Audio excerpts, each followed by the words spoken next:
drop a bit in the second, but then it went up again in the third. Was that how you saw it? Yeah, I mean, I think, yeah, I mean, that happens over the course of sort of 2.5, 3 hours. It's very difficult to play at a high level for the whole of that time. He definitely started the match very, very well.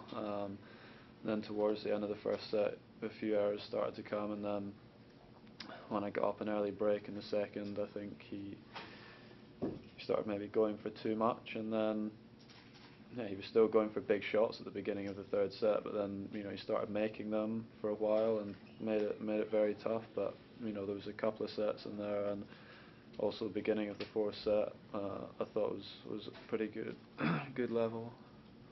Right. You've had a lot of tough matches on that court. Is it kind of difficult not to have that in your mind? Yeah, I mean, it's a court I haven't played my best tennis on, that's for sure. And yeah, also, I mean, for me, I think the conditions,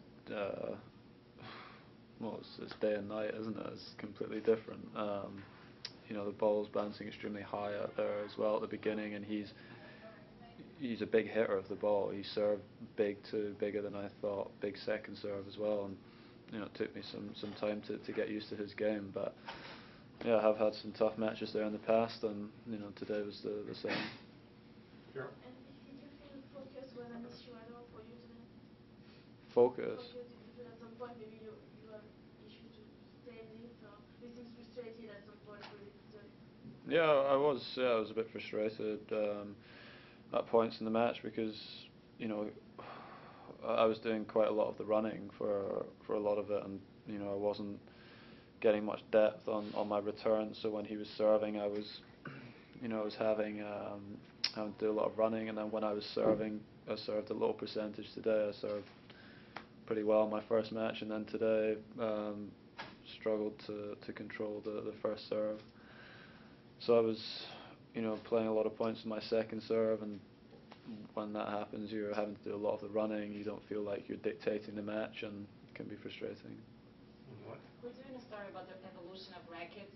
How was it for you since you started to play to nowadays, and how does it help you in your game?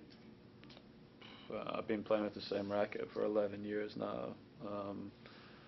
I've been playing with the same string since I won the juniors here, which was in 2004, I think. It's about 9 years or so. I mean, the rackets have obviously changed since. I mean, I've hit balls with wooden rackets before. I mean, that's a completely different game. But I think in the last 10 to 15 years, I personally don't see a huge change in the rackets. But from 25, 30 years ago, I would say, I mean, I've watched matches, I've seen the racket that my coach used to play with, and it's very small head, so it's difficult to generate a lot of topspin. You have to hit kind of through the ball a lot more. So I mean, it's definitely changed, but not so much in the last 10, 15 years, I don't think. Yes. Good. I think you're the only one of the top seeds so far to play out on Armstrong. Were you hoping maybe you'd seen the back of that court now you're defending champion? No, I'm happy to play on any court. It doesn't really make a huge difference. I mean, we got a great crowd out there. It was a really good atmosphere from pretty much the first point through to the last, and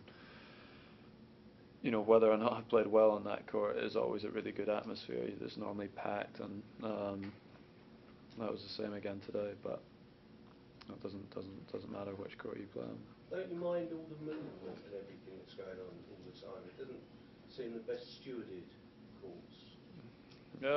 Look, I don't know that this tournament. I think on all of the big courts, it's very different to Wimbledon, for example, and it's something that you need to enjoy about the tournament. It's quite loud. There's always noise during the points. It's a constant kind of murmur you hear, whereas at Wimbledon it's pretty much silence, and it's a different atmosphere, and one that I enjoyed when I came here the first time as a kid playing the juniors, and now I mean, you just have to get used to it each time you come back. It's not all of the slams are are very, very different atmospheres. Andy, you said ahead of the tournament that it was the first time coming back as a defending Grand Slam champion, and with that, and of course being in New York, there was a lot of ancillary things that you had to do, and maybe some of those could be a bit of a distraction from your preparation and your focus. Is that largely behind you now? At this point in the tournament, and that those things are behind you in terms of being the defending champion. Yeah, I think after Saturday, it was fine, and then obviously it was quite a wait to play the first match, and I'd probably say on Monday or something I was maybe a little bit nervous or kind of anxious to to know what it was going to feel like when I went on the court, and then by the time I got on Wednesday night, I just literally wanted to play. I wasn't thinking about anything else, so maybe in that way it helped me a little bit. But yeah, I mean now, I'm in the tournament now. I play every other day. I'll stick to the same routines pretty much between now and the end of the tournament, and it's normally the week before that can be the time when you get distracted. And if I could just follow up, how would you assess the way that you're playing right now? Are you pleased with the way you're playing, or are there things that are of a concern to you? I thought the first match was very good. Again, it's very different conditions today. I didn't feel like I served as well today as I did in the first match, and different court, different conditions during the day. Look, I finished the match well today. I played well when I needed to, and that's a good sign. Yeah, obviously I want to keep improving as the tournament goes on. You don't want to play your best right at the beginning, so I hope I can get better. Great. Another Maya next. I know you've got a good record. Well, you've beaten Florian the last 2 times you played, but he's quite a tricky player. Yeah, he's very tough. He comes to net a bit. He has a good slice backhand, but he hits it with 2 hands, which isn't how normally you're taught to play that shot. He has very good feel up at the net. Hits a lot of drop shots. He's a pretty flat ball striker, and he has huge sort of looping strokes. So it can sometimes be tough to time your split step and know exactly when he's going to make contact with the ball. And yeah, he's caused a lot of guys problems over his career, and I'll need to play well to beat him. Take 3 more if we have them. Specific challenge to play 3 such different players sort of back to back. No, I think going from playing a serve volleyer to a guy that plays from the back of the court, that can take a bit of time because the points develop completely differently. But against Maya, majority of the points will be played from the back of the court. He's a right-hander. But I don't think now it should be an issue. But normally going from a serve volleyer to a guy that plays from the back, that can take a bit of time. Here, left.